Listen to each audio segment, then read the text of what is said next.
terkenal di Blora, Jawa Tengah adalah jati. Hutan jati di sini memiliki luas 90.000 km persegi, menempati separuh-paruh dari luas keseluruhan Kabupaten Blora. Jenis kayunya yang bertekstur padat menjadikan jati Blora memegang kualitas jati terbaik di Indonesia, bahkan di dunia.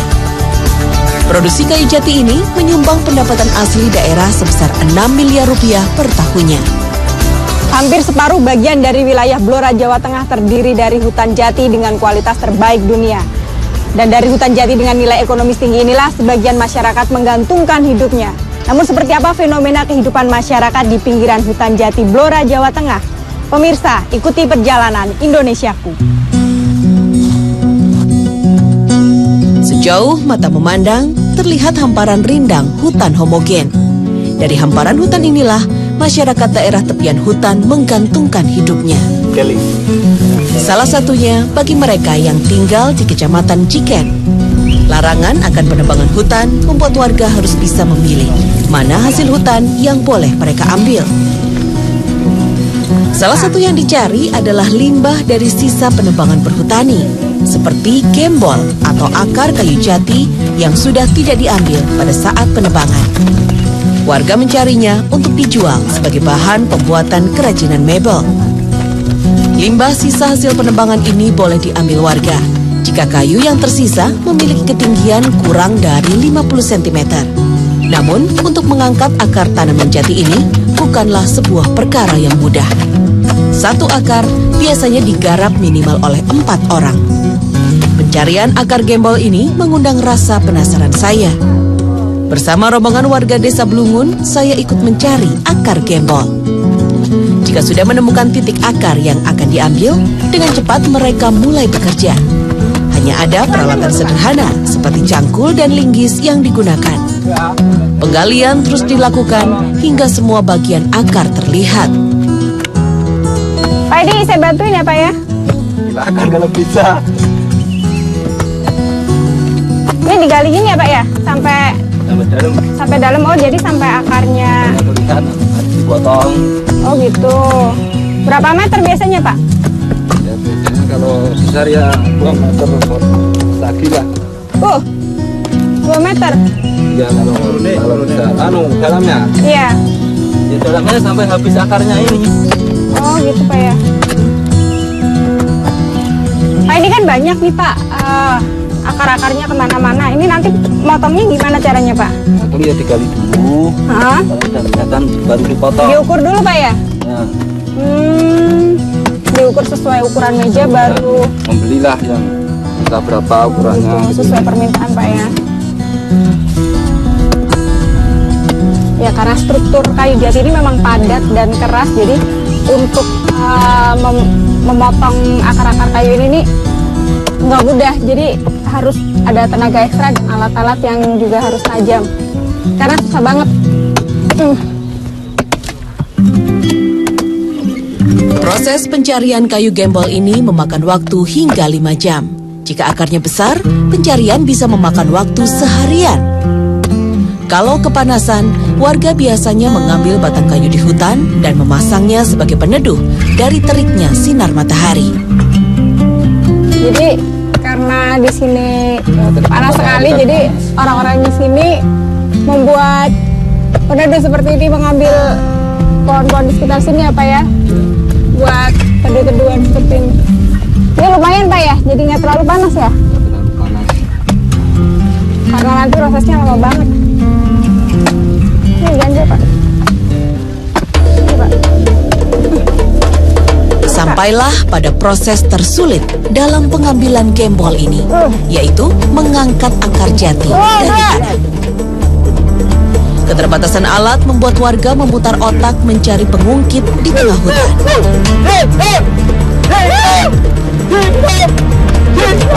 Mereka menggunakan ranting pohon untuk dapat mendongkrak akar ini.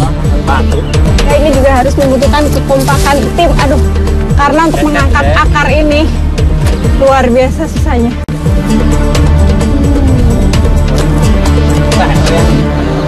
Ya, proses selanjutnya adalah ya Pak.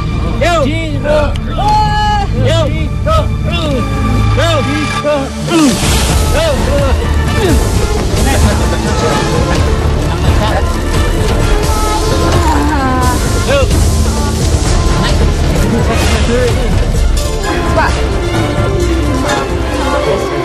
Ya akhirnya gembol kayu jati ini terangkat.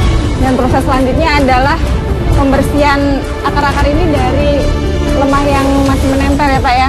Biar nanti prosesnya untuk membuat kerajinan jadi mudah. Beratnya akar dan jalanan hutan yang menanjak membuat kami harus sekuat tenaga untuk bisa menjual gembol ini. Di tepian hutan sudah ada pengepul gembol yang menunggu. Mereka biasanya adalah para pengusaha mebel. Nah ini sampai juga kita ke mobil tempat pengepul untuk mengambil kayu ini. Dan tadi udah dipikul dari sana. Yang pikul ini harus 6 orang karena beratnya kayu jati ini lebih berat dari kayu-kayu jenis lainnya. Segini berapa Pak? 100.000. Harga kayu segini 100.000 Pak ya. Dan hasilnya itu nanti harus dibagi semua kuli-kuli yang bekerja. Jadi setiap orang mendapatkan sebesar sekitar Rp20.000 untuk pengangkutan dari pagi hingga sore tadi. Oleh para pengusaha, gembol akan diolah menjadi bahan baku meja. Akar ini dipotong dengan ukuran yang telah ditentukan sesuai dengan pesanan. Serat-serat kayu diamplas untuk menjadikan meja halus. Setelah bagian atas meja halus, gembol ini kemudian dicuci agar terbebas dari tanah yang menempel. Pekerja di perusahaan mebel di sini adalah warga tepian hutan juga. Sementara, para pengusaha mebel yang ada di daerah Blora, sebagian besar berjenis usaha kecil menengah. Karena keterbatasan modal, mereka hanya menjual gembol dalam bentuk setengah jadi ke tengkulak lain di luar kota. Dan dari kota lain itulah, kayu gembol asli Blora diekspor hingga ke mancanegara dengan harga yang jauh lebih tinggi. Sulitnya memperoleh bantuan modal untuk usaha membuat perekonomian di daerah ini tidak berkembang. Ini hasil dari hutan yang didapatkan Blora ini seberapa besar Pak? Kira-kira 6 sampai 7 miliar. 6 sampai 7 miliar per tahun. Per tahun ya. Nah dari hasil itu Pak, itu apakah nanti pembagiannya ke masyarakat itu seperti apa Pak? Terutama masyarakat yang ada di pinggiran-pinggiran hutan itu Pak? Oh kalau itu khusus untuk pemerintah daerah Kabupaten Blora, masuk ke daerah dalam rangka kita gunakan untuk perencanaan pembangunan. Sementara yang masuk tadi tentang untuk sharing dari masyarakat ke desa hutan itu sendiri. Jadi mempunyai perjanjian sama pemerintah tani yang disebut dana sharing. Oh dana sharing. Jadi, nah dana sharing ini sekarang udah tersalurkan semuanya gitu Pak untuk masyarakat sekitar? Sudah. Jadi tahun ini sudah semuanya. Terakhir kayak kembali tinggal 6 data sharing yang terakumulasi dari semua LDM itu 6 miliar. Oh, 6 miliar itu terbagi banyak Mbak.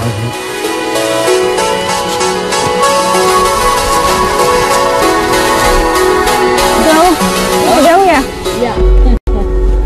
Capek ya Mbak?